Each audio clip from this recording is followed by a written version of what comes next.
8% del volumen total de la célula en sí. La superficie de un axón puede ser varias miles de veces la superficie del soma que lo está originando. De tal manera que las representaciones clásicas, como se ve acá, no suelen ajustarse a la realidad, ¿no?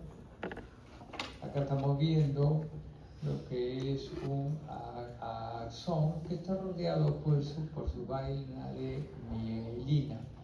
Si aislamos el axón solo, vamos a ver de que la membrana del axón también se llama axolema y el citoplasma del axón se llama axoplasma. El axón, en la mayoría de estas células, cada terminal axónico está recubierto con pequeños botones terminales. En general, el terminal axónico va a finalizar en un botón de estos y que va a constituir clásicamente lo que se conoce como una sinapsis.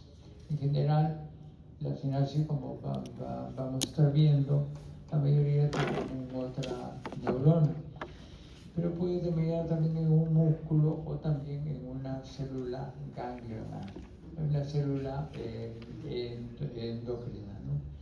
En otros, a lo largo del axón puede haber botones de paso. En este caso, clásicamente la motoneurona inferior de la médula espinal va a tener un colateral que va a terminar en este caso en una célula Reichmann que es glicinérgica y inhibidora. Es decir, no todos los axones van a finalizar en terminales axónicos. Pueden haber botones de paso. Además de esto, otros axones contienen dilataciones, varicosidades, que también funcionan como sinapsis. Lo estamos viendo acá, como en la parte, digamos, una gran parte del axón sirve para conectarse sinápticamente con muchas células. Este es el típico caso de las células del sistema vegetativo.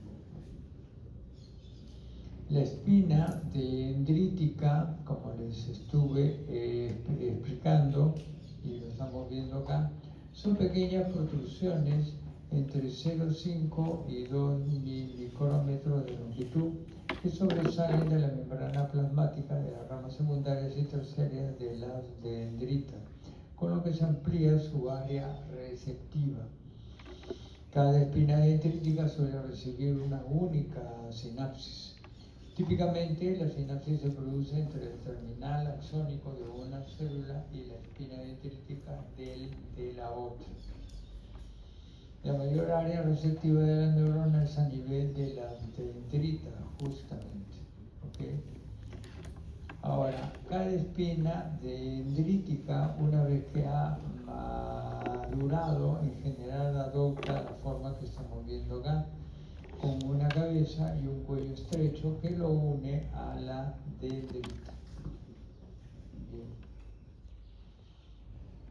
Acá estamos viendo la neurona en sí. Vamos a estudiar algunos componentes del núcleo. En este caso tenemos la eucromatina, que es abundante y que regula la expresión de genes. Tenemos el nucleolo, que suele ser prominente y que implica la producción y ensamble de los componentes de los ribosomas. En relación con el citoplasma, vamos a ver que existe una serie de ribosomas libres que suele localizarse preferentemente en el cuerpo celular, ¿okay? Pero también inclusive en las dendritas. Es para la síntesis de proteínas.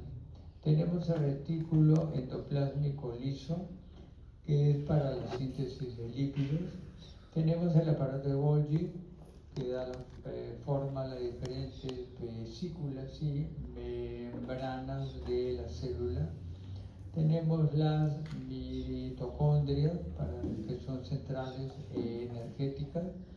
los microtúbulos, que es para el transporte citoplásmico de los metabolitos y de las organelas, algo así como los rieles para el desplazamiento de un tren. Tenemos también los neurofilamentos que dan el soporte estructural neuronal, más importante todavía a nivel axónico, y las diferentes vesículas sinápticas que contienen los neurotransmisores. Por otra parte tenemos los proteosomas o orgánulos especializados para la degradación de las proteínas y que requieren el marcaje con la ubiquitina para la destrucción de las proteínas que están envejecidas y que están redundantes. La alteración de esto podría ocasionar una serie de enfermedades como la enfermedad de Alzheimer. Esto lo diferencia de los lisosomas, que pueden tener la capacidad de poder fagocitar y destruir organelas completas, ¿no? Tenemos el retículo endoplásmico rugoso, que en estas células son muy abundantes, llamados sustancia o cuerpo índice, muy abundantes en el soma, en las dendritas proximales. Es para la síntesis de proteínas. El citoplasma de la dendrita primaria es similar a la del soma, pero a medida que se divide y se adelgaza, disminuye el número y el tipo de organelas. En las dendritas distales finales hay escasos microtúbulos, neurofilamentos, restos retículos granulares y ribosomas escasos. Parece que estas estructuras son localizaciones de la síntesis proteica y se asocian a la formación de la memoria. Típicamente los taxones están libres de ribosomas, características que lo distinguen de las dendritas a nivel ultraestructural.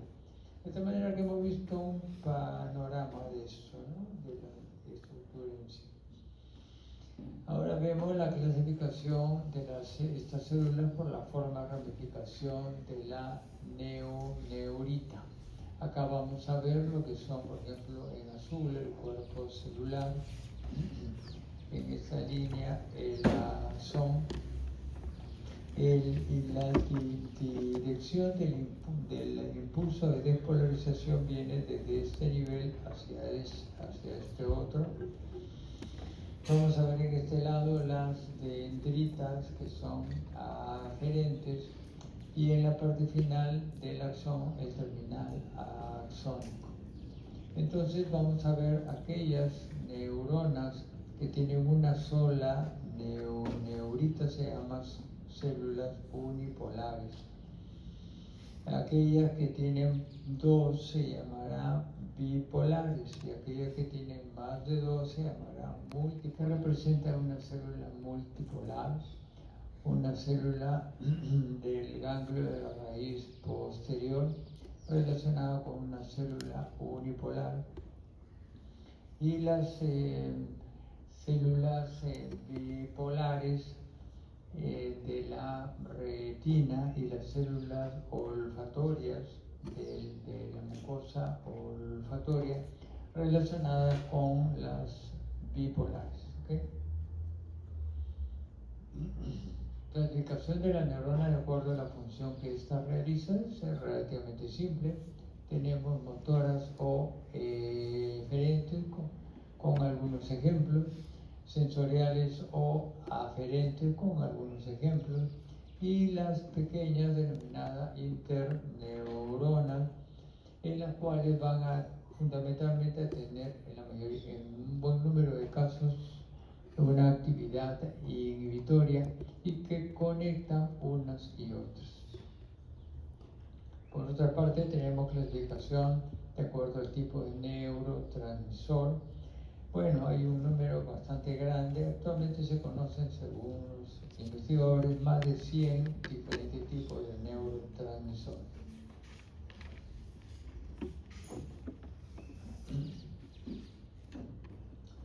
en relación con esta glía. La glía, a pesar del enorme número de neuronas que hay, la glía es mucho más abundante y forma el 85% de todas las células cerebrales.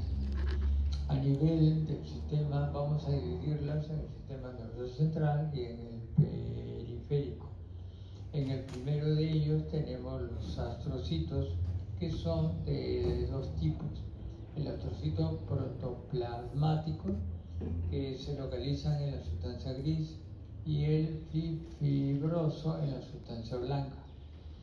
Ahora vamos a ver que en ambos las prolongaciones que estamos viendo acá van a contactarse con los capilares encefálicos en esta forma, de tal manera de que terminan en los denominados pies perivasculares, lo que antiguamente se llamaba pies chupadores de Cajal. En este caso va a formar parte importante de la barrera hematoencefálica. Otras prolongaciones se van a hacer en superficie ventricular y pial, con las cuales hacen contactos y forman un sistema linfático. Así como en nuestro cuerpo tenemos un sistema linfático, bueno, linfáticos en el encéfalo no hay. Y son estas prolongaciones las que hacen esta función, es decir, poder eliminar los desechos fundamentalmente. Y esta eliminación se da preferentemente durante el sueño, de tal manera que dormir es una parte fundamental de la vida. Y también tenemos contactos sinápticos donde influyen en su formación, renovación y en el procesamiento de la información. Pero todo eso se va a ver ya en neurofisiología. Astrocitos fibrosos y protoplasmáticos en los capilares forman la barrera hematoencefálica. En cambio, el astrocito protoplasmático va a contener glucógeno, que es importante como una fuente de reserva energética neuronal. Forma parte de la sinapsis tripartita, en la cual no son solamente dos células las que se unen, sino en este caso tres, y la información es compartida y procesada no solamente por las neuronas en sí, sino también por las astrocitos. Pero claro, eso lo vamos a ver en neurofisiología. Forma, así como las células nerviosas forman una serie de sustancias, y como viene de la neurona, se llama neurotransmisor, la glía también forma sustancias, y como viene de la glía se llama gliotransmisor, es decir, esto también se lleva a cabo acá. En el astrocito fibroso es para el soporte estructural. La microglia es una célula que se forma inicialmente a nivel de la médula ósea e ingresa al sistema nervioso tempranamente en la vida embrionaria y se acantona allí con prolongaciones, testeando alrededor. Si encuentra alguna alteración alrededor, se contrae en sus prolongaciones, se convierte en una célula ameboide, es decir, lo que originalmente fue un macrófago, y puede ir a cumplir con sus funciones. Entonces se origina los macrófagos primitivos en el saco vitelino mesodermo, que colonizan el sistema nervioso tempranamente y se mantienen por autorrenovación. Actúa como macrófago residente. La célula ependimaria tapiza los ventrículos cerebrales y el conducto del epéndimo en la médula espinal. Poseen cilios móviles en su superficie pial para formar la barrera sangre líquido cefalorraquídeo e impulsan el líquido cefalorraquídeo e ayudan en su circulación. Hay varios tipos como los ependimocitos, células del plexo coroideo y los tanicitos a nivel del ventículo número 3. El primero de ellos ya lo hemos descrito, el segundo es el que va a formar en este nivel el líquido cefalorraquídeo y el número 3 tiene que ver con el testeo constante del líquido cefalorraquídeo para procesar la composición del mismo. El oligodendrocito se localiza en la sustancia blanca y al igual que la célula de Schwann en el sistema periférico que forma la mielina en el central.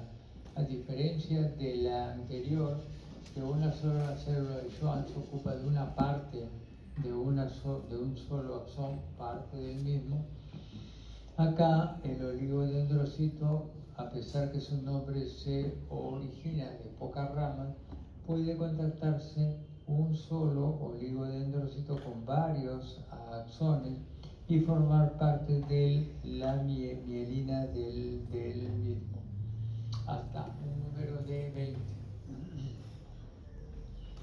Este mismo oligodendrocito en la sustancia gris va a formar la célula satélite neuronal que ayuda en el metabolismo. A nivel del sistema periférico tenemos la célula de Schwann y de ella tenemos tres tipos. La célula de Schwann mielínica, como su nombre lo dice, va a rodear el axón para formar la mielina en ese nivel. Lo interesante es el caso de que en ese nivel la célula de Schwann va a tener neurilema, y va a tener el factor nervioso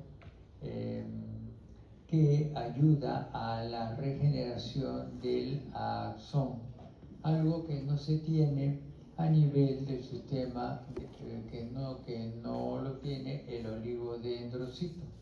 De tal manera que una degeneración del axón a nivel periférico podría haber la capacidad de una remielinización, o sea, una alteración de la mielina puede regenerarse.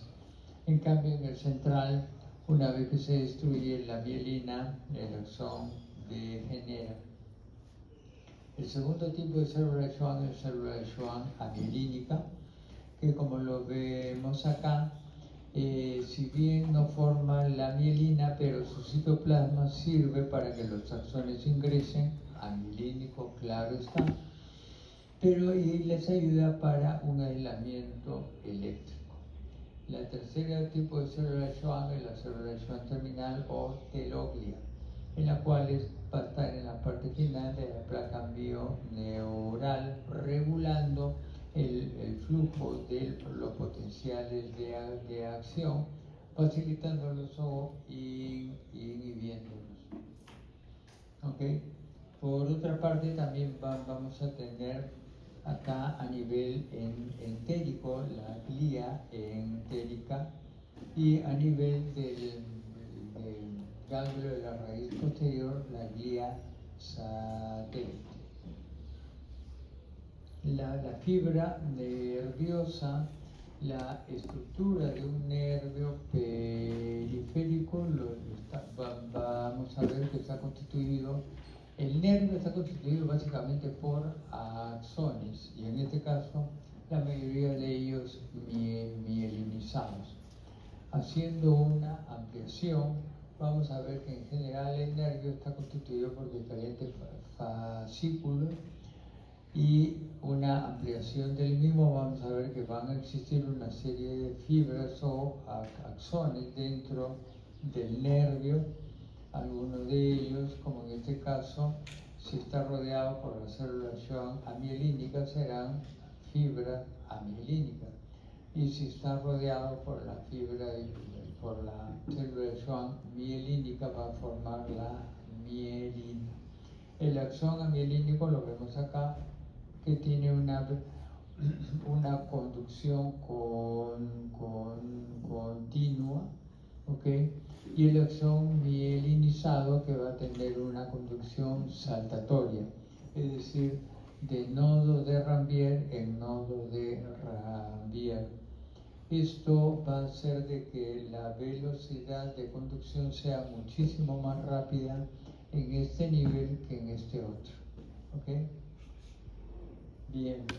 La clasificación de los nervios es relativamente simple por el sentido en que se transmite el impulso. Vamos a ver que hay fibras motoras sensitivas y un buen número, la mayoría son mixtas. Por el origen del nervio vamos a ver que existen nervios craneales, nervios raquídeos. El primero partiendo del encéfalo y el segundo partiendo de la médula espinal. Según su función de conexión con el sistema nervioso de la vida, relación o vegetativo, tenemos nervios somáticos, nervios autonómicos o vegetativos. La sinapsis química y su función. Aquí vamos a ver que la sinapsis tiene algunas partes. Considerando la dirección del potencial de acción en esta forma, vamos a ver de que el terminal axónico va a terminar en un botón terminal. Va a haber un espacio hacia el contacto denominado hendidura o espacio sináptico, y tenemos finalmente la célula diana, ¿ok? Acá tenemos que el potencial de acción viene en este sentido, llega al canal de calcio dependiente de voltaje. Por el potencial de acción se abre, ingresa el calcio desplaza las vesículas sinápticas hacia lo que se denomina la membrana presináptica, ¿okay? Para liberar el neurotransmisor. Acá tenemos que el neurotransmisor viaja por la hendidura sináptica hasta contactarse con los receptores postsinápticos en la célula diana, que generalmente es otra neurona más a nivel dendrítico.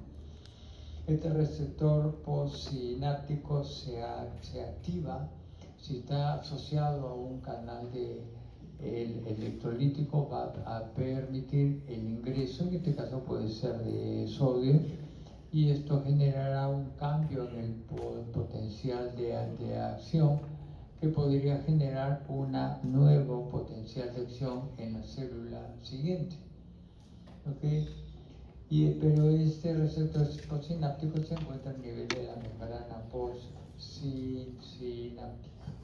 Entonces, como les expliqué, puede alterar el electrotono, que es importante para que a nivel del cono axónico se realice la sumación temporal y espacial de los potenciales postsinápticos, excitatorios e inhibitorios, y se vea si el umbral llega a un nivel para descargar el potencial de acción.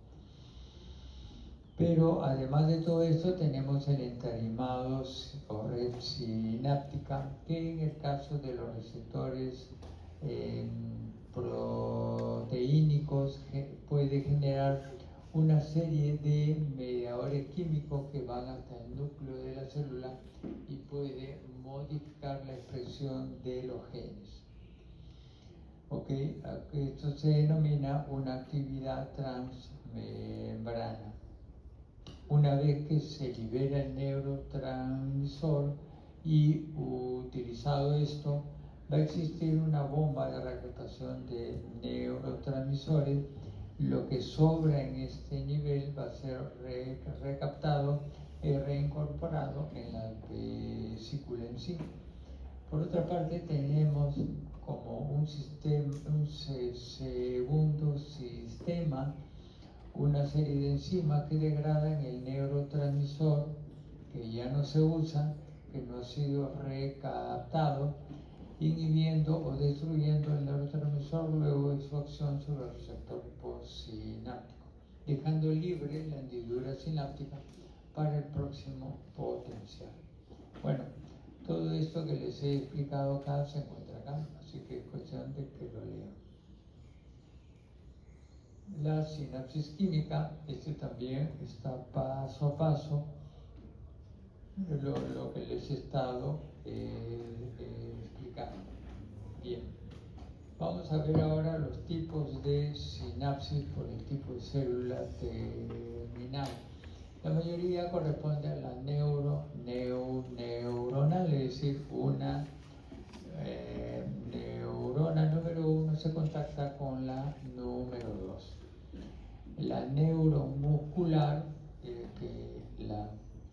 el axón va a terminar en la placa mioneural, y neuroglandular cuando termina en una glándula, ejerciendo las funciones respectivas. En el primer caso es el procesamiento de la información, el segundo caso es la contracción muscular, y el tercer caso la secreción de la célula glandular, que puede ser sudoración, por ejemplo. Tipo de sinapsis química por el tipo de contacto entre ellas. Tenemos axodendrítica, si es que en este caso el axón va a terminar en la dendrítica, que es la mayoría. Podemos tener axosomática cuando el axón termina en el cuerpo celular de la siguiente neurona. Axónica cuando va a terminar en la parte final del axón de la neurona número 2, generalmente con fines inhibitores. Tipo de sinapsis por su función, vamos a tener sinapsis excitadora, es decir, aumenta la posibilidad de producir un potencial de acción, y en este caso son los receptores ionotrópicos de sodio los que actúan, y inhibidora si es que disminuye la posibilidad de producir un potencial de acción. En este caso se estimularán lo que son los canales iónicos de cloro para aumentar la negatividad, y moduladora si es que cambia el patrón o la frecuencia de los potenciales de acción.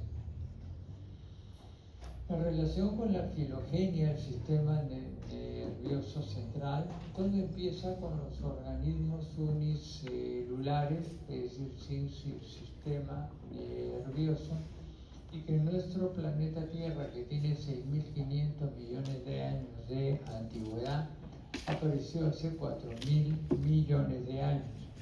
Lo que nos queda de estas células, que están sobrevivientes aún, son, por ejemplo, los receptores de membrana y los precursores de los neurotransmisores. Después aparece, y esto acá aparece, digamos, en el tiempo, porque son los registros fósiles los que se han podido encontrar hace 500 millones de años, los celenteriados o reticulados, con un sistema nervioso reticular. Acá tenemos como en este caso ya se forman células especializadas de dos tipos: neurona sensitiva, que en este caso testea el medio ambiente, si es comestible, entonces se comunica con una neurona motora asociado a un músculo para la contracción del tentáculo y poderse alimentar. El siguiente género que apareció fueron los anélidos, artrópodos, con un sistema ganglionar, es decir, las células no solamente estaban sueltas, sino que los cuerpos neuronales se agruparon formando ganglios. Y en este caso vamos a ver los insectos, los arácnidos, crustáceos y anélidos, ¿no? Entonces acá estamos viendo cómo lo que nosotros hemos heredado de ellos son nuestros ganglios vegetativos y nuestros ganglios sensitivos. Lo primero para el simpático y parasimpático, y lo segundo para lo que son los ganglios que tenemos en la raíz posterior. Después aparecieron lo que son los cordados, actualmente el Amphioxus, con un sistema medular, hace 520 millones de años.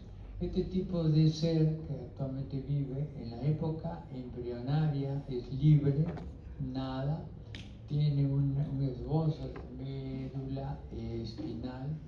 Una vez que llega a una roca dentro del mar, se elimina su sistema nervioso porque no lo requiere más, porque va a estar anclado siempre. Y las funciones que tiene son bastante limitadas. Pero en su parte embrionaria conserva eso. ¿Okay? El siguiente sistema que apareció fueron los ciclóstomos, en este caso ya con un sistema nervioso cerebral, hace 470 millones de años. Y acá lo estamos viendo, apareció un telencéfalo. Este se encuentra relacionado con puro bulbos olfatorios, como lo estamos viendo acá. Tiene una parte central llamado diencéfalo con una glándula pineal, y tiene un mesencéfalo y también un rombencéfalo. Es decir, en este periodo todavía no aparece ni el bulbo raquídeo ni la protuberancia, y menos todavía el cerebelo. Okay, estos seres ya tienen de 8 a 10 nervios craneales y tienen el oído interno, 2 conductos semicirculares. El siguiente proceso evolutivo fueron con los peces hace 430 millones de años. Aquí el telencéfalo se agrandó más, no solamente eran bulbos olfatorios, sino también tenía una corteza olfatoria. ¿Okay? Un telencéfalo que se amplió. El diencéfalo también se amplió, de tener solo glándula pineal, ahora tenía también diencéfalo, tenía el hipotálamo y, ojo, el tálamo. Es decir, el tálamo apareció mucho después de que apareció el sistema olfatorio. Y debido a que estos animales estaban sueltos en el mar, requerían digamos, la necesidad de una orientación en los 3 planos para poder cazar a la presa o poder huir del depredador. Entonces apareció lo que se denomina el cerebelo, en este caso el arquicerebelo, pero asociado a los conductos semicirculares en el oído interno, el cual ya evolucionó de 2 conductos a 3 conductos semicirculares, algo que nosotros tenemos ahora. Algo extraordinario fue de que en los peces apareció la mielinización. Antes de ellos no existía la mielinización. De esta manera que los calamares tienen axones tan gruesos que pueden visualizarse, y fueron los primeros que los investigadores pudieron poner electrodos dentro y estudiar lo que es el potencial de acción. Como vemos, el sistema cerebral apareció en los ciclóstomos. De esta manera que si alguien les quiere insultar diciéndole que tienen ustedes o alguno de ustedes cerebro de mosquito, eso no es cierto. Los mosquitos no tienen cerebro, tienen un ganglio, es otra cosa. El que lo dice sí que lo tiene. ¿Sí? Y aquí vamos a seguir viendo cómo evoluciona esto hacia los anfibios hace 380 millones de años, con el tubérculo, te puedo decir, el mesencéfalo alcanzó su máximo de desarrollo. Después aparecieron los peces hace 300 millones de años, y aquí apareció el tercer ojo para poder tener la capacidad de una termorrecepción. Algo extraordinario fue la transformación de las aletas en patas. Tuvieron que vencer la fuerza de gravedad y el desplazamiento. Esto condujo a que apareciera el paleocerebelo, es decir, la capacidad de poder vencer la gravedad y asociarse con la médula espinal. También apareció el esbozo de la neocorteza. Después de los reptiles aparecieron los mamíferos hace 250 millones de años. Ya se desarrolla la neocorteza, que es una revolución. El arquicórtex funciona por capas, en cambio el neocórtex funciona columnarmente. Es un sistema diferente completamente. A las aves apareció más recientemente, hace 160 millones de años, y para poder compensar habilidades cognitivas con un cerebro pequeño, porque no podía ser un cerebro grande por el peso para que puedan volar, entonces hubo un mayor desarrollo cortical. Se pudo hacer esto gracias a que disminuyeron el volumen de las células, pero no el número de las mismas, y aumentó las conexiones. Tuvo que pasar un buen tiempo, 250 millones de años, tuvo que venir el meteorito en Yucatán hace 60 millones de años, matar a los dinosaurios para que los mamíferos puedan salir de sus madrigueras y pueda desarrollarse. Y en ese transcurso apareció el primer homínido bípedo, el Sahelanthropus shadensis, hace 7 millones de años.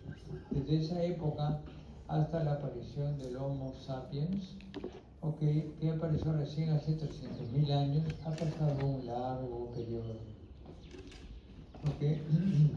Y todos los Homo sapiens salieron del África hace unos 60 a 70.000 años.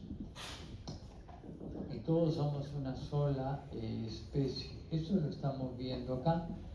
Desde la aparición del Sahelanthropus shadensis hace 7 millones de años, el primer homínido bípedo en sí, hasta el Homo sapiens, que apareció hace 300.000 años solamente. Han habido una serie de antecesores: Ardipithecus, Oryx, Australopithecus, Paranthropus, entre otros, que han ido apareciendo y desapareciendo. Inclusive se genera ya el género Homo, y en ellos una serie de los cuales también aparecen y desaparecen. Inclusive Neandertal desapareció hace apenas 28.000 años, y el Homo floresiensis hace apenas 50.000 años. La única especie viviente humana somos nosotros, el Homo sapiens. Las diferencias externas de color, anchura de la nariz, color de piel, de los ojos, de la forma de los cabellos, todos son cambios secundarios de adaptación al ambiente. Somos la misma especie, somos iguales, y todos hemos salido del África. Así que hay que tenerlo eso en consideración. Durante la mayor parte de, la evolución ha seguido un periodo de anagénesis, en la cual una especie se convierte en otra, por ejemplo el Homo rhodensensis en Homo sapiens, o el Homo heidelbergensis en Neandertal, o cladogénesis, es decir, una especie se transforma en dos. Por ejemplo, el Homo antecesor en rhodensensis y heidelbergensis. Y lo mismo para lo que estábamos viendo previamente. Durante la mayor parte de nuestra existencia, de los 7 millones de años, hasta hace 1,5 millones de años, hemos sido simplemente buscadores, recolectores y principalmente carroñeros, es decir, teníamos que esperar que los depredadores terminen con su presa y las sobras, lo que ya no querían, nosotros íbamos y nos comíamos eso, ¿ok? Desde hace 3 millones de años aprendimos que rompiendo los huesos y comiendo la médula, la pulpa, la médula ósea, era una fuente de alimentos. Por lo tanto, nos convertimos en comedores de huesos, pero igual de las sobras de los depredadores.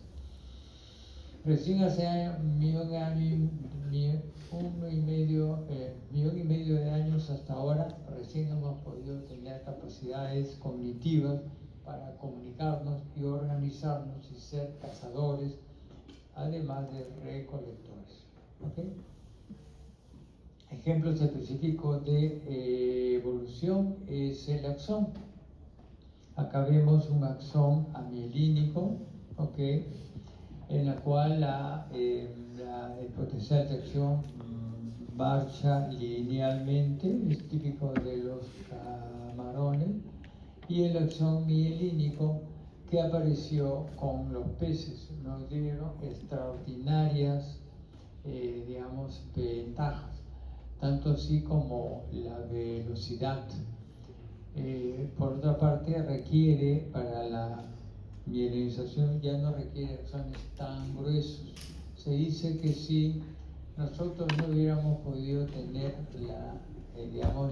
esta ventaja evolutiva y nuestros axones fueran amielínicos, para poder cumplir las funciones que tenemos, el volumen de nuestros axones fuera tal que el volumen de nuestro cuerpo tendría que ser 3 o 4 veces más grande de lo que tenemos actualmente. Imagínense ustedes cómo sería eso.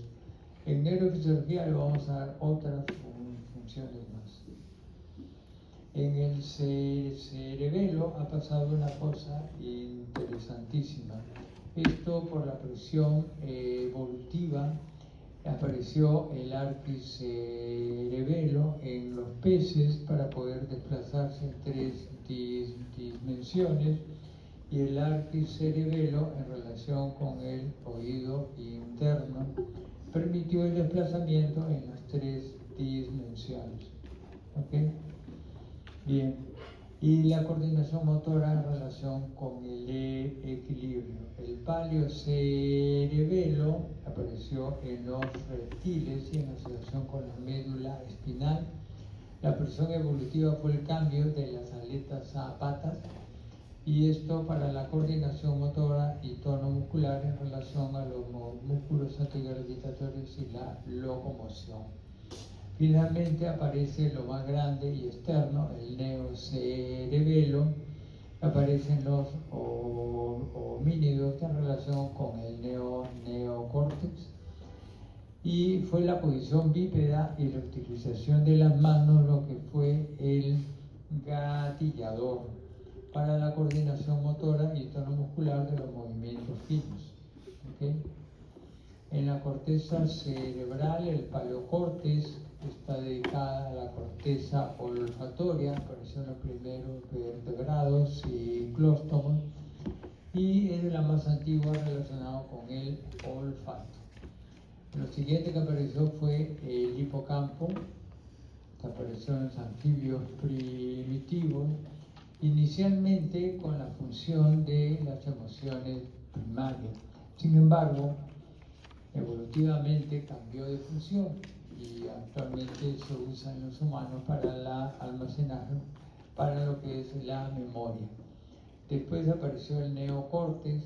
En los humanos ocupa el 90% de nuestro cerebro, apareció en los mamíferos primitivos, y la más reciente y nos sirve para la cognición.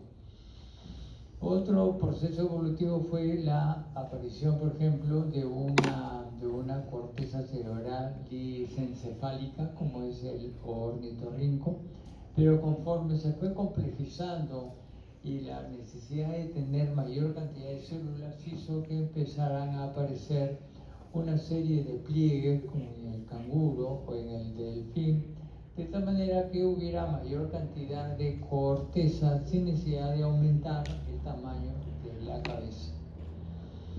Ok, acá tenemos, por ejemplo, el caso del hipocampo, y el hipocampo es una corteza que funciona en capas. En cambio, el neocórtex, okay, funciona columnarmente. Otro proceso evolutivo interesante fue el lóbulo prefrontal que apareció en los mamíferos superiores.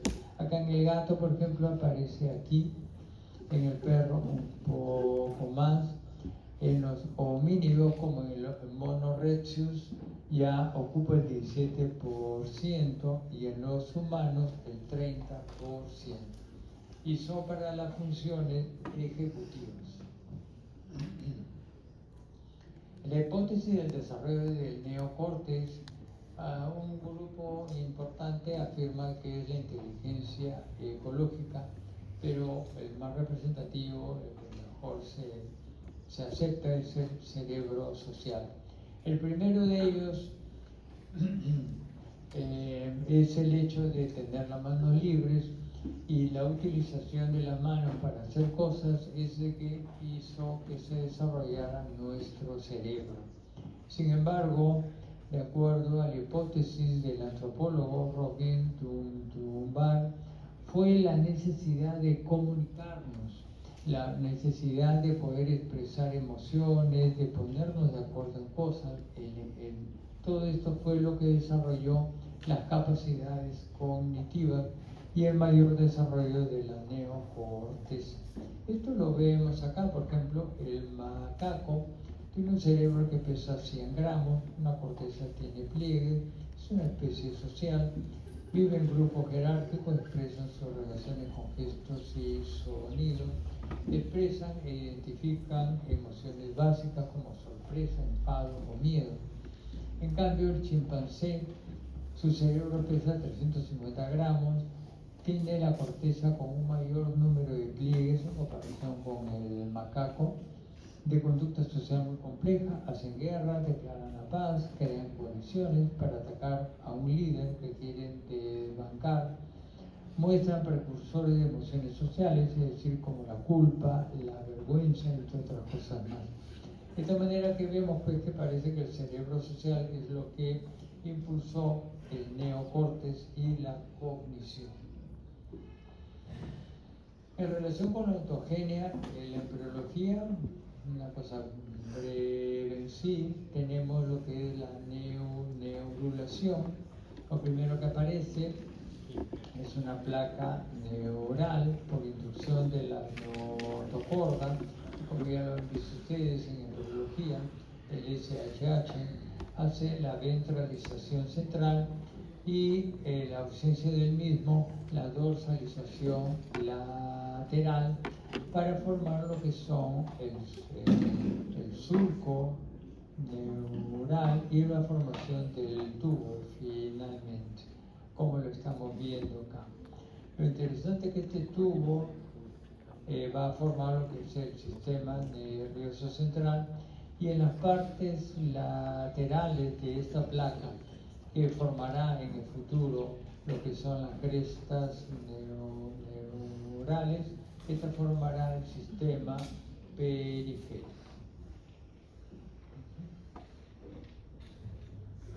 Bien, acá tenemos vesículas cerebrales.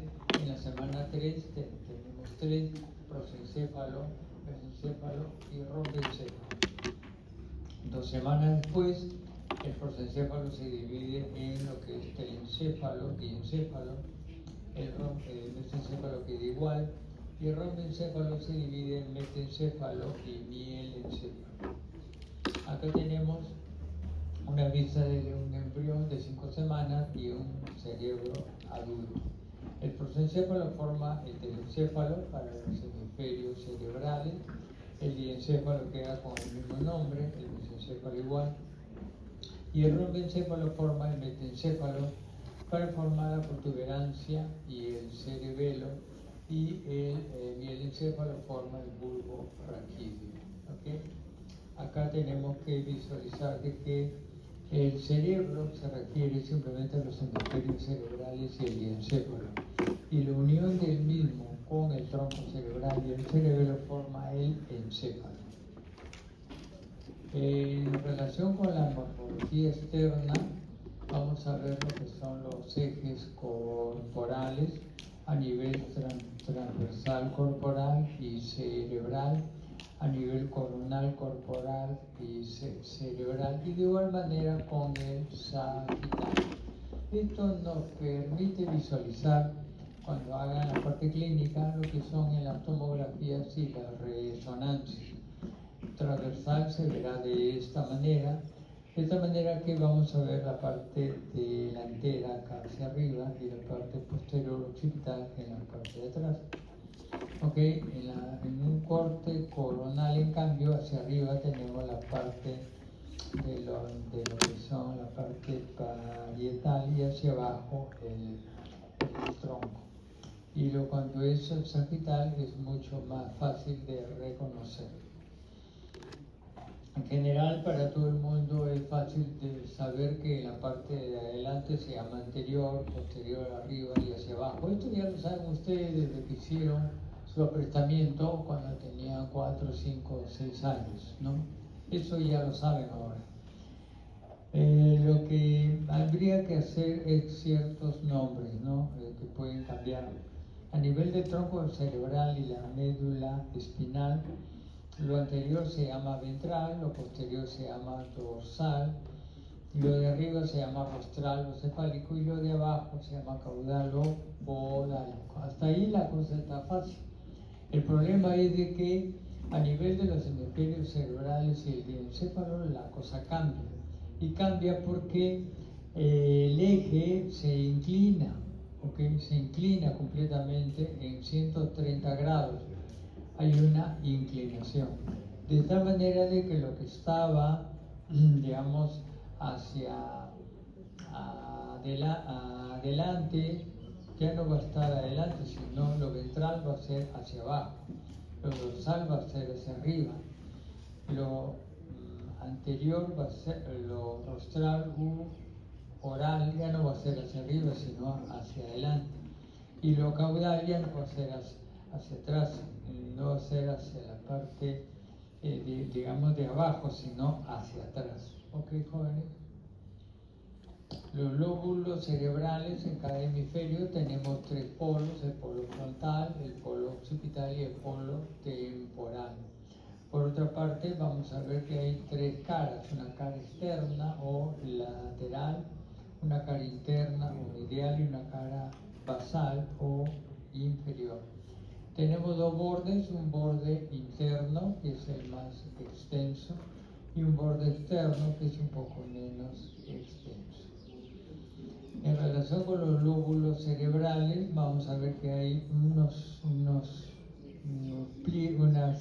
hendiduras, que se llama cisura, que son surcos profundos que suelen, no siempre, pero suelen separar lóbulos.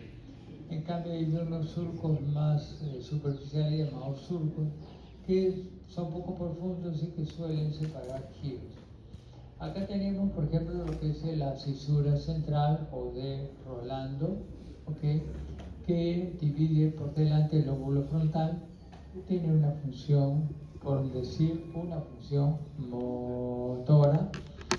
Hacia la parte de atrás de la cisura central de Rolando, el lóbulo parietal, que es para la sensibilidad. En la parte de abajo tenemos la cisura lateral o de Silvio, ¿okay?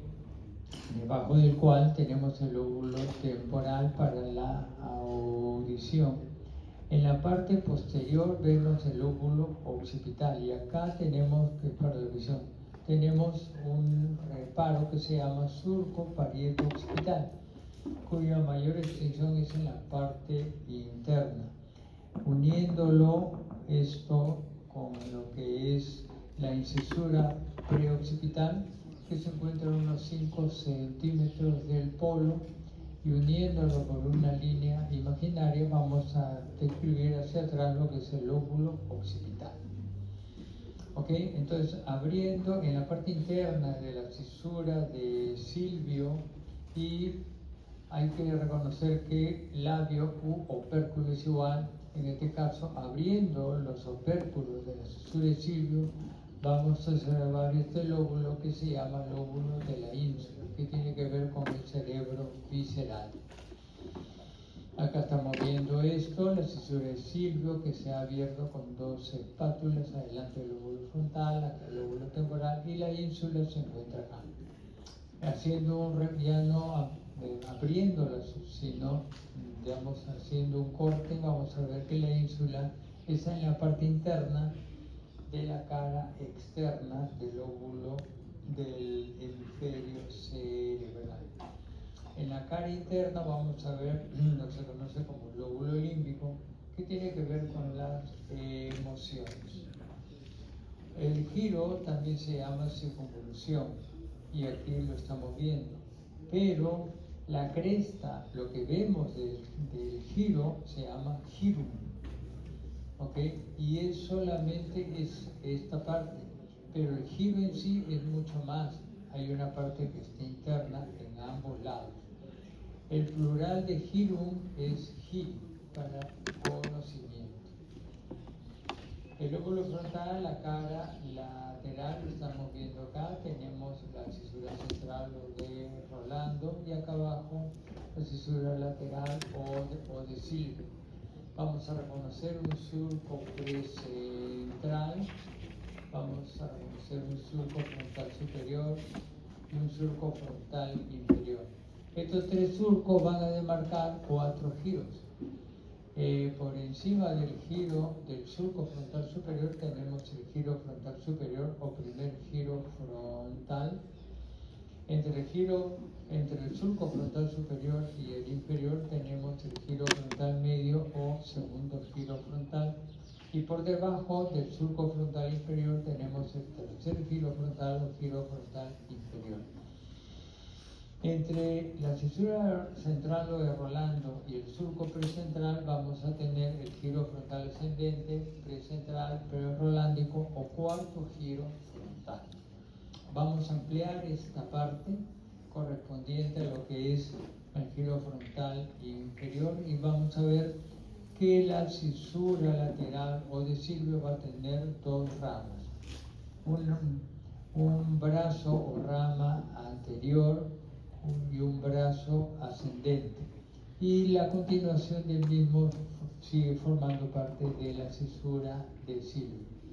¿Ok? Entonces tenemos brazo anterior, brazo ascendente y brazo posterior. Por debajo del brazo anterior tenemos la denominada parte o pars orbitaria. En este otro nivel, entre el brazo anterior y ascendente, tenemos la pars triangular, y por detrás del brazo ascendente vamos a tener la pars opercular. Entonces el giro frontal inferior se divide en 3 pars orbitaria, triangular y opercular, lo cual tiene importancia cuando veamos lo que son las funciones del área de Broca. El lóbulo parietal para la lateral lo estamos viendo acá. Entonces vamos a reconocer lo que es la cisura central, la cisura lateral. Dentro del lóbulo parietal tenemos el surco postcentral o postrolándico, y tenemos un surco intraparietal, es decir, tenemos 2 surcos y vamos a tener 3 giros. Aquí vamos a ver el giro parietal superior, que está por encima del surco intraparietal. Tenemos el giro parietal inferior, que está por debajo del surco intraparietal, y ambos por detrás del surco postcentral. Y entre la cisura central y el surco postcentral o postrolándico tenemos el giro parietal ascendente o postcentral. vamos a ampliar lo que es el giro parietal inferior. Y para ello debemos de considerar el primer surco temporal. Acá lo estamos viendo, giro parietal inferior. Vamos a tener que se va a dividir en dos giros, un giro supramarginal o del pliegue curvo, ¿okay?, que está al final de la cisura lateral. Y tenemos por otra parte el giro angular o marginal, que está en la parte posterior del primer surco temporal. Para poderlo recordar de adelante hacia atrás, tenemos la mnemotécnica SPAN, que sería supramarginal o del pliegue curvo y angular o marginal. ¿Okay? Es de adelante hacia atrás. En el lóbulo temporal, cara lateral, vamos a ver acá lo que son. A ver, ¿qué pasó?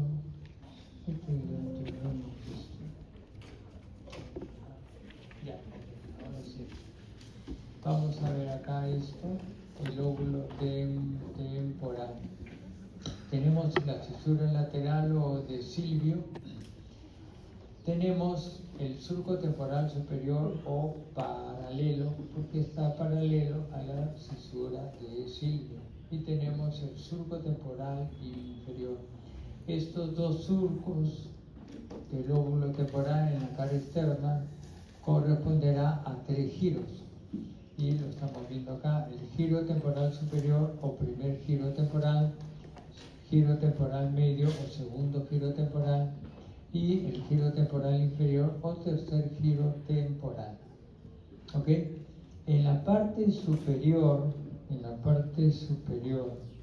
interna, abriendo los opérculos de Silvio, vamos a ver que en la parte superior, en la parte, digamos, del techo de este primer giro temporal, vamos a ver estas estructuras que se conocen con el nombre de giro transverso de Hessel, que vamos a ver en relación con la audición.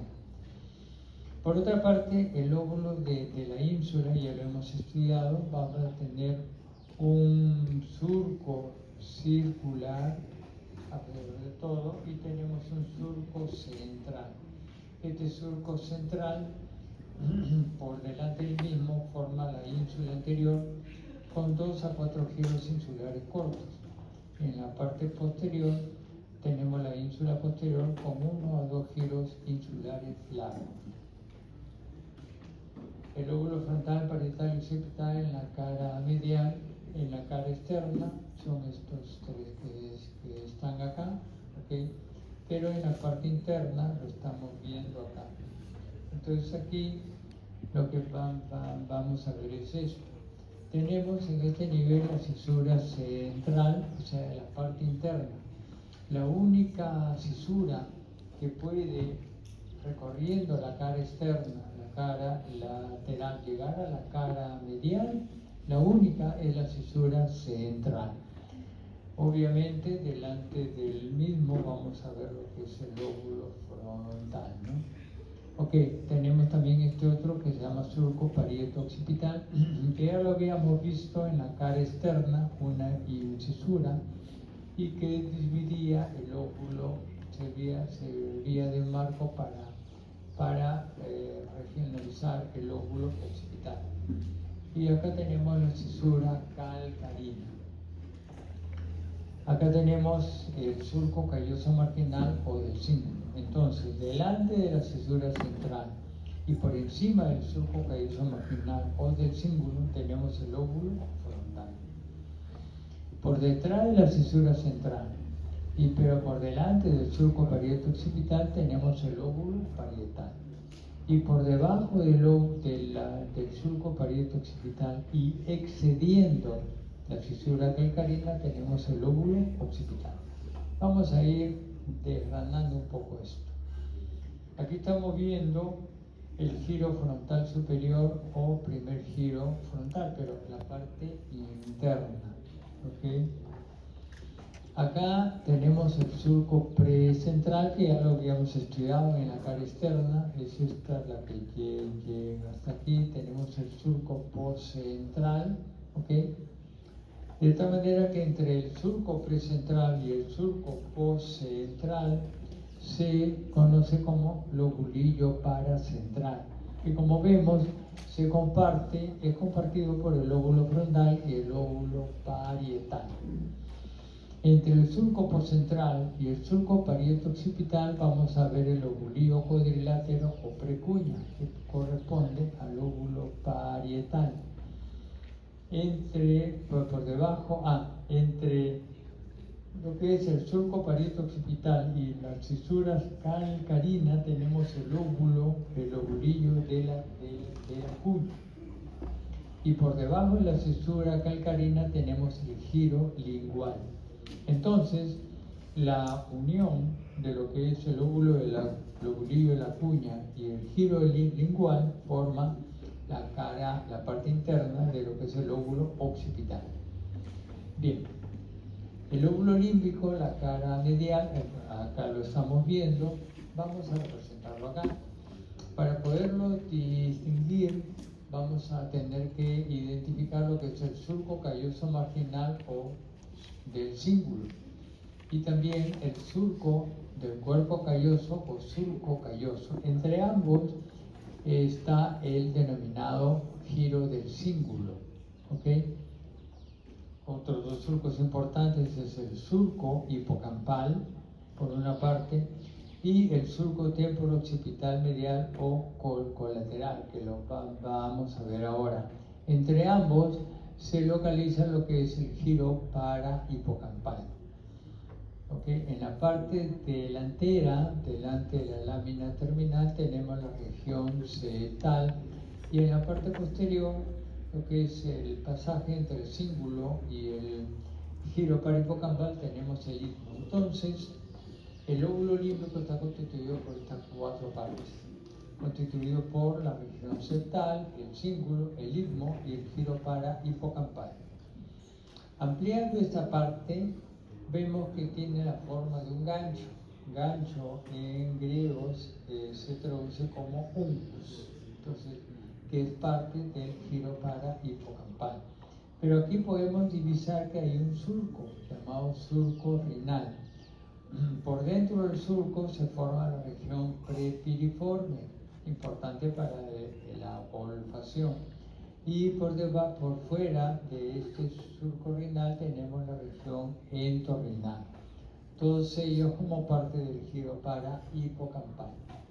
Bien, ampliando esta parte del cuerpo calloso, vamos a ver las diferentes partes. Tenemos el pico o rostro, tenemos la rodillo genus, el cuerpo tronco y el rodete o esplenio. ¿Okay? Para referencia tenemos el trígono o fornix, tenemos la comisura blanca anterior y tenemos la lámina terminal. Haciendo un estudio del cuerpo calloso para ver las fibras que lo están atravesando, a través de la rodilla se unen los lóbulos frontales, a través de lo que es el cuerpo, los lóbulos parietales, y a través del rodete, los lóbulos occipitales. ¿Okay? Bien, ampliando lo que es la región septal, acá vamos a ver un giro subcalloso y más próximo a la lámina terminal, el giro paraterminal. Bien. El lóbulo frontal y temporal en la cara basal, el lóbulo frontal y temporal, pero en su cara basal lo vamos a ver así. Tenemos una división entre ambos hemisferios por fisura interhemisférica. Para un lado será el hemisferio cerebral derecho y en el otro el izquierdo. Y vamos a ver fácilmente los tres polos, el polo frontal, el polo temporal y el polo occipital. El lóbulo frontal va a tener un surco interesante llamado surco olfatorio, encima del cual, en referencia al cual tenemos el bulbo olfatorio y la cintilla olfatoria. Con mucha imaginación vamos a ver de que los anatomistas describen un surco en H. En realidad yo nunca he visto ese surco en forma de H, pero lo describen así. Y apelando a mayor imaginación, lo dividen esta parte en diferentes giros. Lo dividen en 4 giros orbitarios: el anterior, el posterior, el medial y el lateral. Por la parte interna del surco olfatorio vamos a ver el giro recto o olfatorio interno. La unión de todos estos giros, estos 5 giros, forma la región o lóbulo orbitario. ¿Okay? A nivel del lóbulo temporal vamos a ver lo que es el surco temporal inferior. ¿Okay? Tenemos el otro surco temporo-occipital lateral, y entre ambos vamos a ver el giro temporo-occipital lateral, o también llamado cuarto giro temporal. Recuerden que en la cara externa vimos 3 giros, ahora vemos el cuarto. También vamos a ver el surco temporo-occipital medial o colateral, y entre el surco temporo-occipital lateral y el medial vamos a ver el giro temporo-occipital medial, quinto giro temporal, también llamado giro fusiforme, que lo vamos a visualizar acá. Lesiones en la parte posterior del giro fusiforme puede dar la prosopagnosia, que significa falta de reconocimiento de rostros. Ahora bien, el lóbulo frontal en sí va a tener una mayor parte, se divide en 2 partes, ¿no? Una parte es el lóbulo prefrontal, okay, acá, como se puede apreciar, la fisura de Rolando central es esta, que está constituido por la corteza motora y premotora, pero el resto constituye lo que es el lóbulo prefrontal. Eso tiene importancia fundamental para lo que son las funciones ejecutivas, y funcionalmente se distinguen tres áreas: una región ventromedial, como lo estamos viendo en la región medial antero inferior, una región orbitaria, que lo estamos viendo acá encima de las órbitas y corresponde a esto, y tenemos el otro, la región dorsolateral, cuyas funciones ya serán descritas en el curso de neurofisiología y que tiene importancia en la parte clínica, en la parte psicológica, etc. Hablemos ahora algo sobre la meninges y ictiocefaloraquídeo. Tenemos acá la piel, periósteo, hueso, y finalmente las meninges, que son la dura madre, la aracnoides y pía madre. Acá está exactamente igual, solamente que a nivel craneal la dura madre se divide en 2 partes: dura madre endostal, pegada al hueso, y meningeal, más internamente. Acá lo estamos viendo, tenemos la dura madre endostal, la dura madre meningeal. En general hay un espacio virtual entre ambos, en algunos casos se amplía formando los denominados senos durales. Tenemos la aracnoides, en la que circula el ictiocefaloraquídeo, y finalmente la pía madre, que está pues adosada al parénquima cerebral. Bien, acá tenemos la visión del lóbulo, un ventrículo lateral de un hemisferio con el cuerno frontal anterior, encrucijado cuerpo, el cuerno occipital o posterior, y el cuerno temporal o esfenoidal. ¿Okay? Acá tenemos el tercer ventrículo, y la comunicación entre ambos es el agujero de Monro o interventricular. acá tenemos el cuarto ventrículo y la comunicación entre el tercer y cuarto es el acueducto de Silvio o acueducto cerebral. Esto que estamos viendo acá lo vamos a visualizar acá también, solamente que aquí vemos circulación dentro del ventrículo, ¿okay? Aquí ya con su expansión a nivel de los espacios subaracnoideos. Entonces, el líquido se forma en los plexos coroideos y los plexos coroideos van a estar localizados en los diferentes ventrículos laterales, tercero y cuarto ventrículo. ¿Okay? En este sentido, de los ventrículos laterales, por el agujero morro pasa al tercer ventrículo, a través del acueducto de Silvio al cuarto ventrículo. Desde allí, por los agujeros de Luzca a los lados y Mayendí al medio, en total son tres, dos de Luzca y un Mayendí, se va a comunicar con las cisternas de la base y el espacio subaracnoideo. De aquí rodea totalmente la médula espinal, todo el encéfalo y asciende hacia las vellosidades aracnoideas o granulaciones de Pacchioni a nivel del seno longitudinal superior y su reabsorción hacia la sangre venosa. Se forman en las arterias, se reabsorben en las venas. Bien. Ok, entonces se habla de un quinto ventrículo, que es un remanente embriológico que se encuentra entre la lámina del septum pelúceo, una delgada membrana que separa los cuernos anteriores de los ventrículos laterales del encéfalo. Aquí estamos viendo esta representación acá tridimensionalmente para poderlo apreciar mejor. Y aquí lo que vamos a ver es una representación ya en filmación. Ventrículo lateral izquierdo, el derecho, acá vemos el tercer ventrículo, acueducto de Silvio, cuarto ventrículo. ¿Okay? Aquí la circulación es lo que vamos a ver acá.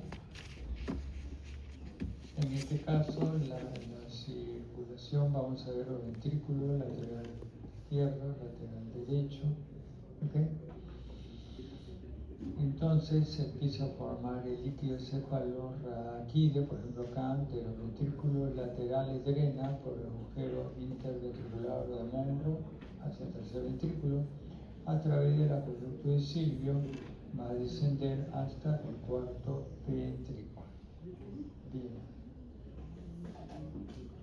Y esto mismo, ya para la parte externa, vamos a ver cómo, por ejemplo, se forma el líquido cefalorraquídeo, ventrículos laterales, pasa por el acueducto, el agujero morro, tercer ventrículo, el Silvio, cuarto ventrículo, Luzca y Mayendí hacia las cisternas de la base, rodean la médula, todo el encéfalo, y se va a empezar a reabsorber en las granulaciones de Pacchioni en el seno longitudinal superior. ¿Okay?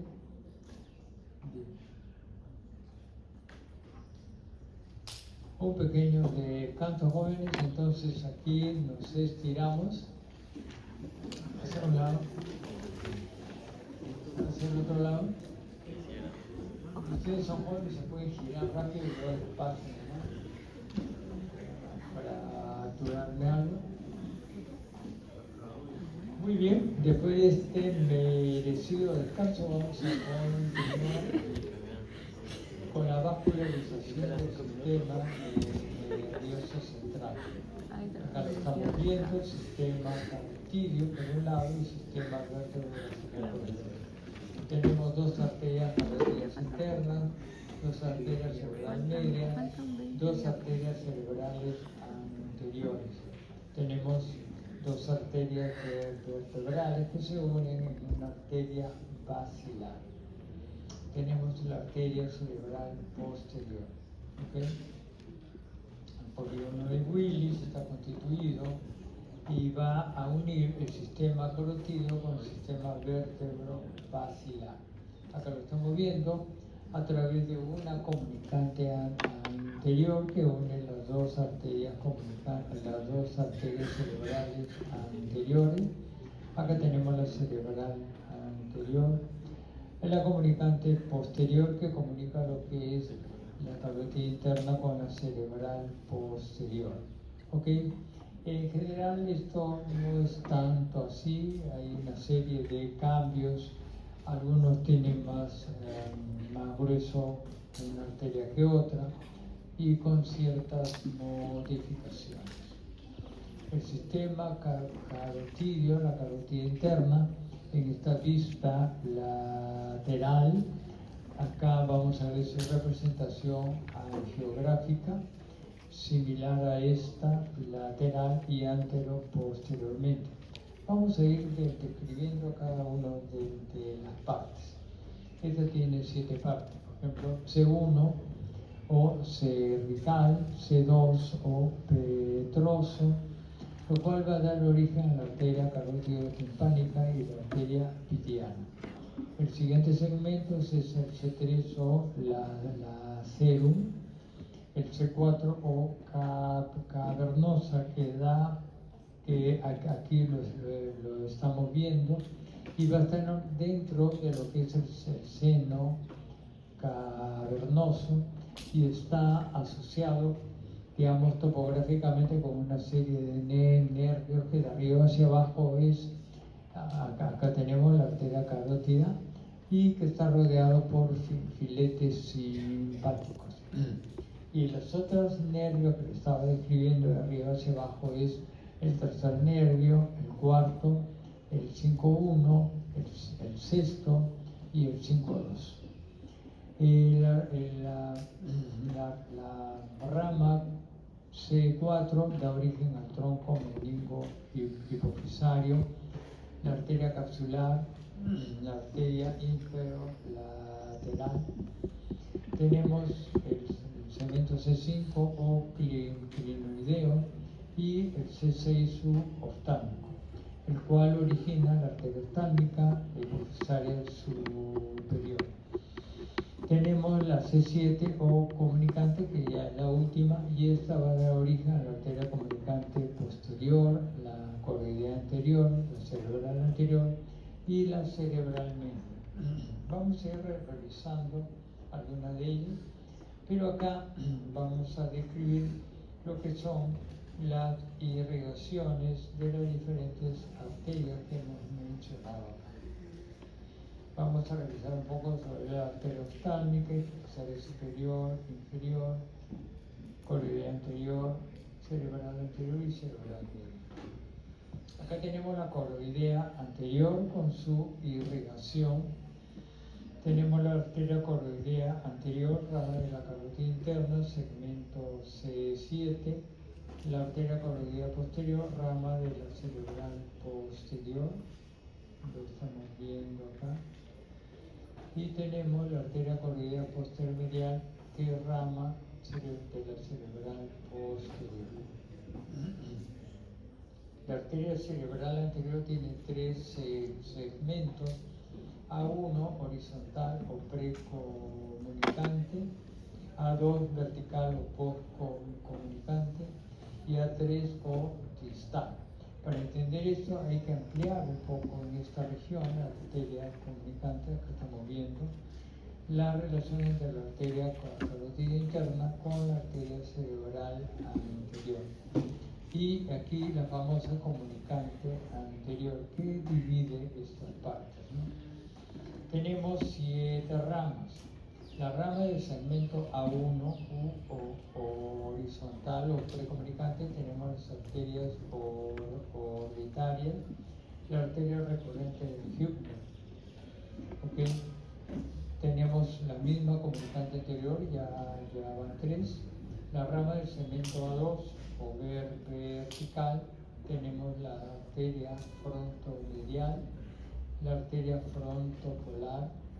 De la rama 3 o distal vamos a observar la arteria pericardiosa, la carioso marginal, que tiene algunas ramas, por eso lo ponemos acá en rojo: rama anterior, intermedia, posterior. posterior, paracentral. Y aquí la pericariosa se continúa con lo que es la arteria precuneal. La parte final de la arteria pericariosa se llama rama anastomótica, que se va digamos, anastomosar con lo que es la cerebral posterior. Acá tenemos la arteria recurrente de Hübner, que estábamos mencionando, con su irrigación. Una ampliación del mismo lo estamos viendo acá. Acá tenemos justamente las arterias de Hübner. ¿Okay? Unas irrigaciones de la comunicante anterior, de la paracentral y de la anastomótica. Bien. ¿Qué pasó acá? A ver acá. Bien. En relación con la arteria cerebral media tenemos ramas corticales con 4 segmentos. En este corte coronal se puede ver, ¿no? El segmento M1 horizontal, el segmento M2 o insular, el segmento M3 opercular y finalmente el segmento M4 o orbital. Vamos a ir viendo que, al igual que el anterior, también tiene 7 ramas ascendentes. La primera es la rama órbito-frontal lateral. Tenemos la arteria frontal ascendente, la precentral o prerolándica, la central o rolándica, la postcentral, parietal anterior, la parietal posterior y finalmente la arteria angular. Ahora bien, acá vemos que hay 3 ramas descendentes que son relativamente simples: la arteria temporal anterior, la temporal media y finalmente la temporal posterior. Esto es en relación con las ramas corticales, pero las ramas profundas la estamos viendo que es del segmento M1 y lo estamos viendo acá. Estas ramas son las arterias lentículo estriadas, que son estas que estamos observando acá. ¿Okay? Y la irrigación.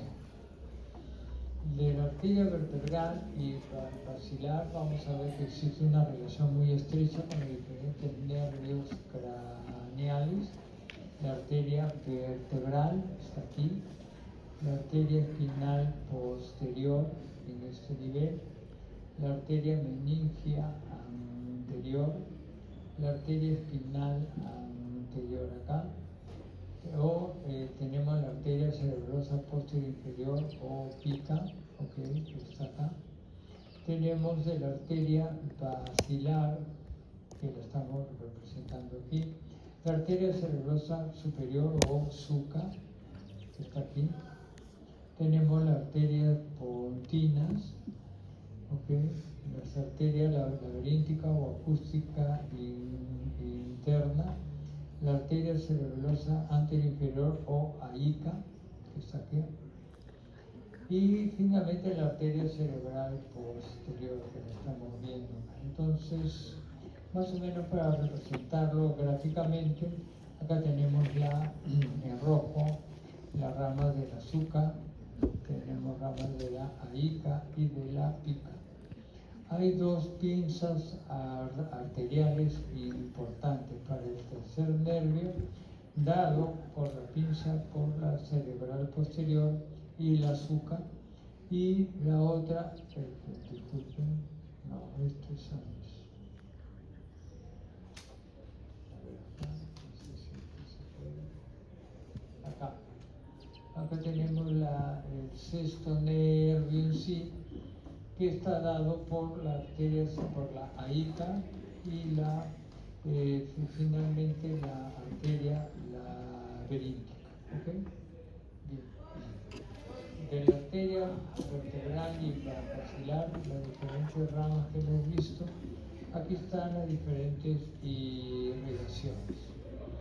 Y acá la representación que antes habíamos dicho, y lo que podría verse en una angiografía, tanto lateral como antero-posterior. Acá tenemos la arteria pica, acá tenemos la aorta y en este último caso tenemos la saca. La arteria cerebral posterior, vamos a ver que tiene segmentos P1 a P4. Acá tenemos una ampliación y una representación angiográfica antero-posterior. Tenemos la comunicante posterior, ¿okay? Tenemos el segmento P1 o precomunicante, ¿okay? Acá está representado en ambos lados. Tenemos la P2 o postcomunicante, que está aquí. Tenemos la P3 o cuadrigeminal, está representado acá. Y finalmente la P4 o cortical, que está representado acá. De esta manera que podemos verlo anatómicamente y angiográficamente. La P1 tiene la arteria tálamo perforante, la P2 tiene todas estas que están acá y la P3 tiene todas estas que están acá, son ramas del mismo. En relación con el sistema arterial espinal, acá tenemos una vista anterior y una vista posterior. Tenemos la arteria espinal anterior, que es única, y en cambio tenemos dos arterias espinales posteriores.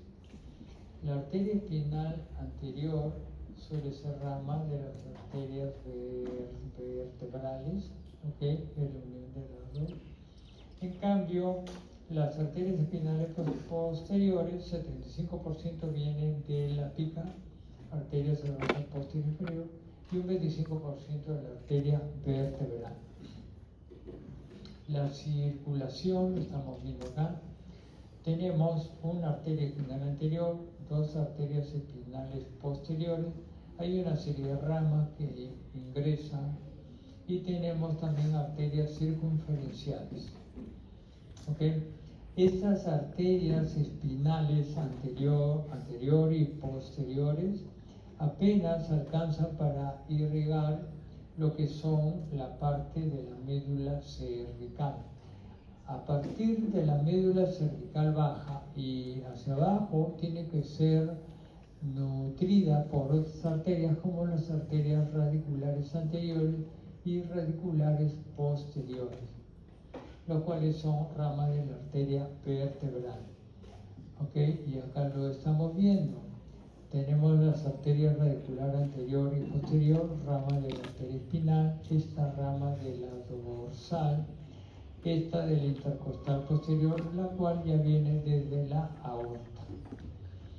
Acá hay una arteria importante para los neurocirujanos, es la arteria de Adamkiewicz, la cual es una arteria radicular anterior lumbar izquierda y está entre D8 y L3. De esta manera que las arterias espinales apenas, a duras penas, alcanzan a irrigar la médula cervical, inclusive no completamente. El sistema venoso encefálico está dado por una serie de ramas: sistema venoso externo, un celeste, y un sistema profundo con un poquito más oscuro. Tenemos venas corticales, ¿okay? Cuyo flujo es lateromedial, ínfero superior y postero anterior. Desemboca en lo que es el seno longitudinal, el seno longitudinal superior, que tiene una circulación de adelante hacia atrás. Tenemos que va a terminar en la denominada prensa de Erófilo, en este nivel, o confluencia de los senos. Tenemos el seno transverso o lateral. Una vez que llega la sangre, lo deriva lateralmente en un flujo de adentro hacia afuera, de la parte mediana hacia la parte lateral. Esto va a terminar en el seno sigmoideo, que forma un verdadero tirabuzón, para terminar finalmente en la vena yugular, que tiene un flujo de arriba hacia abajo, ¿no?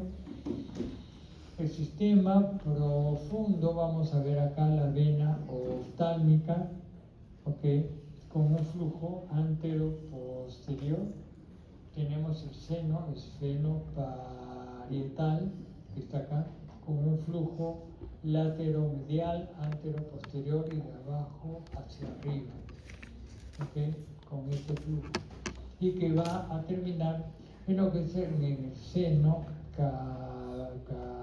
cavernoso. El seno cavernoso en este caso son dos, porque estamos hablando de cada uno de ellos, con un flujo antero-posterior. Y va a estar comunicado por los senos intercavernosos. Y el flujo es de adelante hacia atrás. Tenemos el seno petroso superior, en este caso, que conecta el seno cavernoso con el seno sigmoideo, ¿okay? En este nivel, con un flujo antero-posterior. Ampliando un poco esto, vamos a ver que internamente tenemos una vena tálamo-estriada, ¿okay? Con un flujo, como vemos, postero, anterior, lateral, medial y un poco de arriba hacia abajo. Va a unirse con la vena septal, que tiene un flujo inverso de adelante hacia atrás, para formar una vena cerebral interna que tiene un flujo antero-posterior. Se une con lo que es la vena basal de Rosenthal, que viene desde la parte basal de los hemisferios cerebrales, un flujo de abajo hacia arriba, de afuera hacia adentro y de abajo, sí, y de adelante hacia atrás. Se unen ambos aquí para formar la denominada vena de Galeno, que es esta de acá, y que se une al seno longitudinal inferior, un flujo antero-posterior y de arriba abajo, para formar finalmente el seno recto. El seno recto, con un flujo antero-posterior, se va a unir a la confluencia de los senos, o prensa de erófilo, conjuntamente con el seno longitudinal superior, y que drena finalmente por los senos transversos o laterales. ¿Ok? Bien. Ok. En los hemisferios cerebrales tenemos un sistema venoso superficial, que está dado, en este caso, por el grupo superior. Drena lo que es la parte de los lóbulos frontal, parietal, en su cara medial, de igual manera. Y son de 8 a 10 venas, y drena en el seno longitudinal superior, que estamos viendo acá. Tenemos un grupo lateral que drena ya la cara externa, ¿okay?, de lo que son los hemisferios cerebrales, y se van por la vena cerebral media superficial, que ya lo hemos visto, hacia el seno cavernoso. ¿Okay? Y tenemos un grupo inferior que drena la parte de los lóbulos temporales y la ínsula. Bien. Existe anastomosis entre los sistemas venosos. Acá estamos viendo que tenemos, para recordar, la vena cerebral media, superficial o de Silvio, y tenemos acá la conexión con la vena etrolar o vena anastomótica superior, que anastomosa la vena cerebral media con el seno longitudinal superior. Tenemos la otra vena, la vena de la B o vena anastomótica inferior, y que comunica la vena etrolar y la vena cerebral media con el seno longitudinal transverso o lateral. ¿Okay? Aquí está la vena etrolar y aquí está la vena de la B. Bien.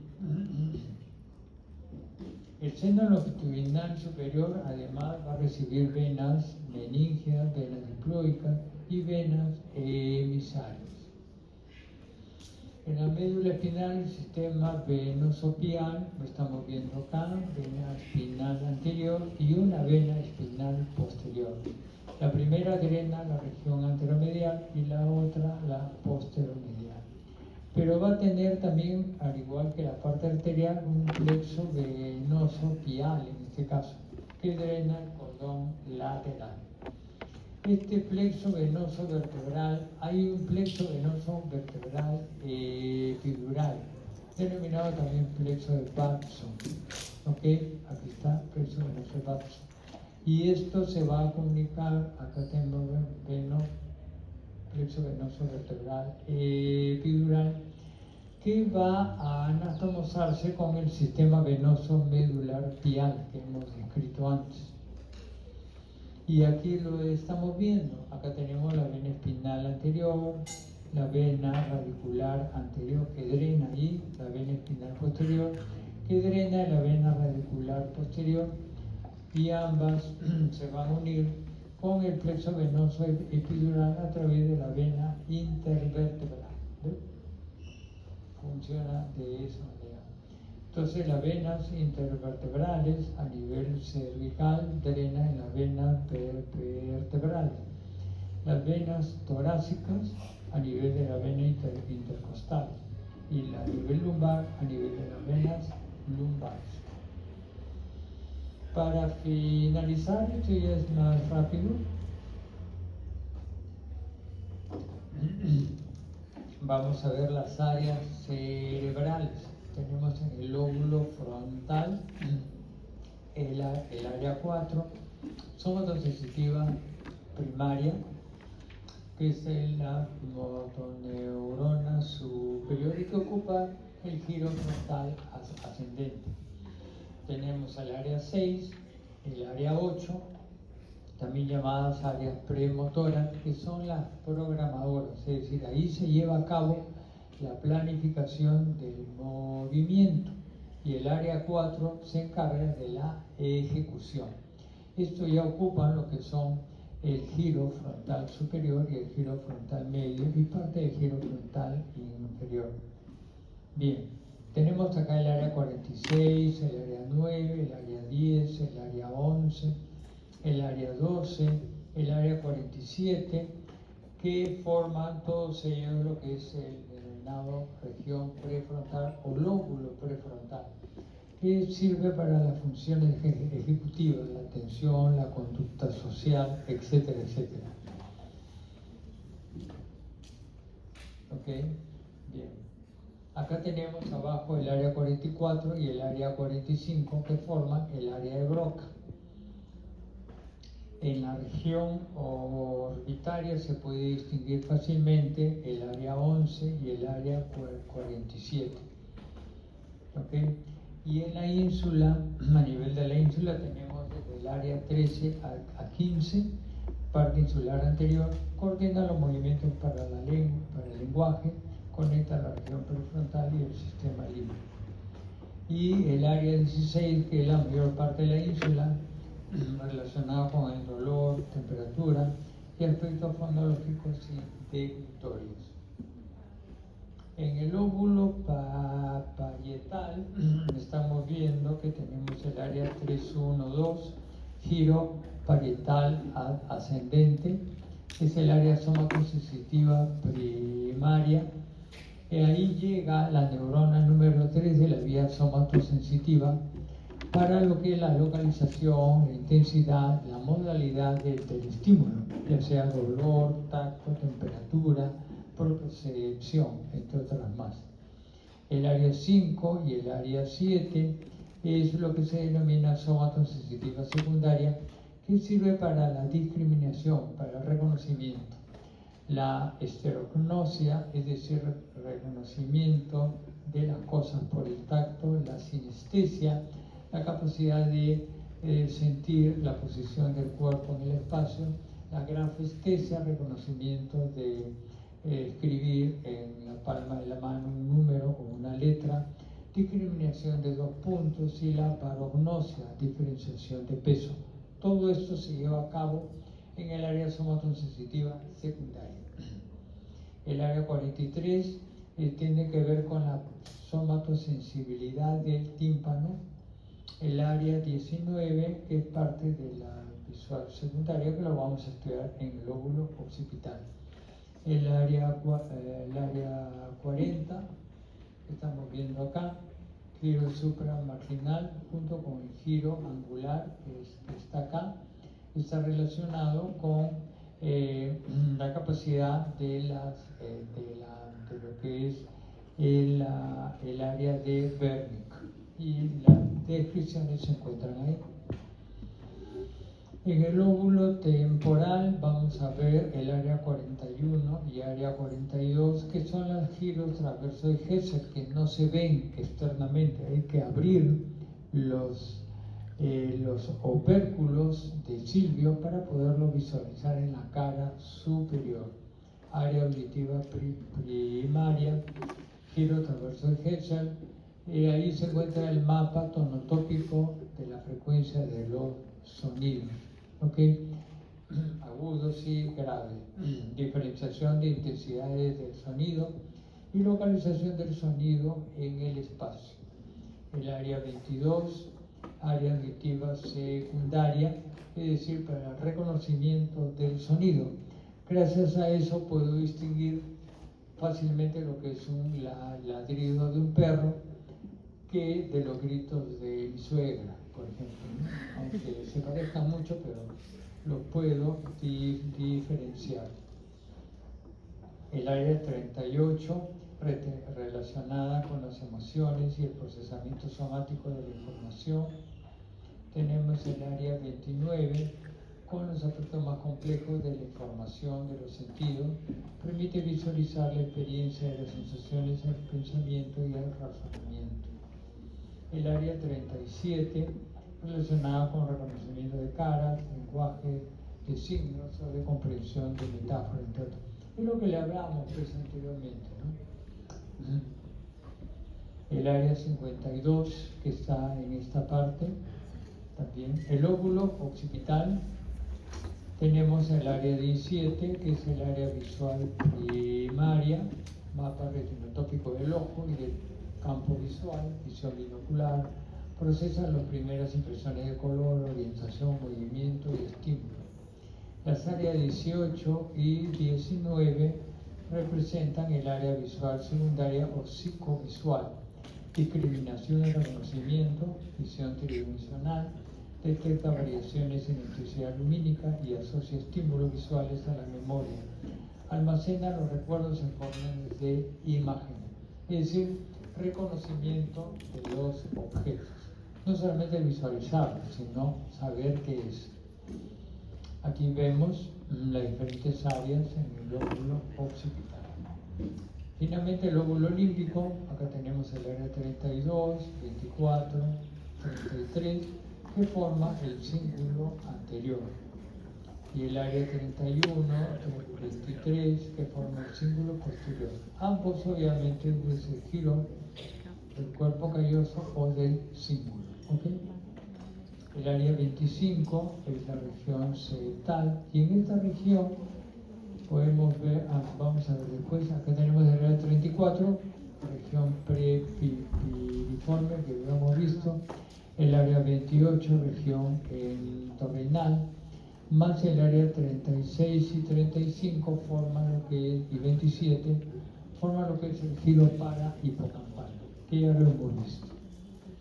El área 34, área olfativa primaria, región prepiriforme, localización de la fuente del olor en el espacio, intensidad del olor.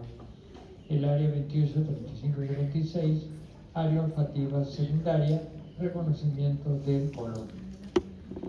Y finalmente, en esta región vamos a ver que existe una serie de áreas como la 26, la 29 y la 30, y que forma parte del hipo.